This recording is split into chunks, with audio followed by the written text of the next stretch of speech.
Eureka! The story so far. A machine is something that helps you use your energy more effectively. One of the simplest machines is the inclined plane, which allows you to trade increased distance for decreased effort or force. By doubling the distance you move a thing, you can half the force you need to exert. And now, the lever. If you're sitting on a teeter-totter, looking for someone to teeter-totter with, and then a big fat guy comes along, what do? Do you want to risk it?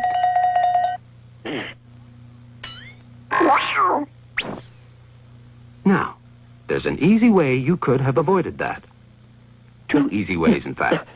You could have either have asked the fat guy to move nearer and nearer to the middle of the teeter-totter until you balanced.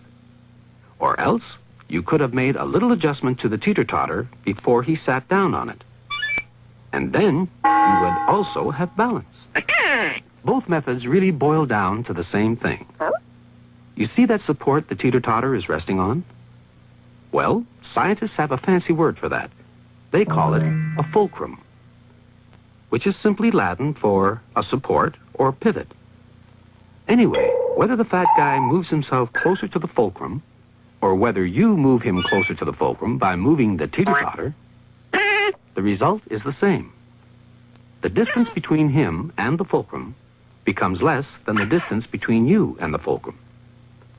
And that's the secret of successful teeter-tottering with people heavier than yourself. Or for that matter, the secret of the successful balancing of any object with any other heavier object. If you want to balance a 100 Newton weight with another 100 Newton weight, you place them both at an equal distance from the fulcrum, let's say 2 meters. But if you want to balance a 100 Newton weight with one that's twice as heavy, you move the 200 Newton weight nearer and nearer the fulcrum until it's in just the right place for the two weights to balance. Now you know how to lift a 200 Newton weight with a force of only 100 Newtons. It looks as if you're getting something for nothing, doesn't it? But you're not. Don't forget that the 200 Newton weight is nearer to the fulcrum than you are. How much nearer is it, in fact? 1 meter? So the distance between you and the fulcrum is exactly double the distance between the 200 Newton weight and the fulcrum. That means that you have to move your end of the teeter-totter exactly twice as far as the weight moves. You exert a force of 100 newtons through 1 meter in order to lift a weight of 200 newtons through half a meter. What you win on the force, you lose on the distance. Sound familiar? Of course. It's precisely the same principle as that of the inclined plane. When you double the distance, you can half the force.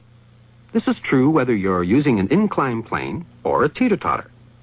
Only we should stop calling it that, because when we use it to make work easier, it's really another sort of simple machine. It's really a lever. Yes, a lever. You use levers all the time, things that give you leverage. After the inclined plane, it's the commonest simple machine in the world. Even cavemen knew about levers. Not to mention old Archimedes in ancient Greece, who was actually the first person to state the principle of the lever. The longer the arm of the lever to which force is applied, the less that force need be.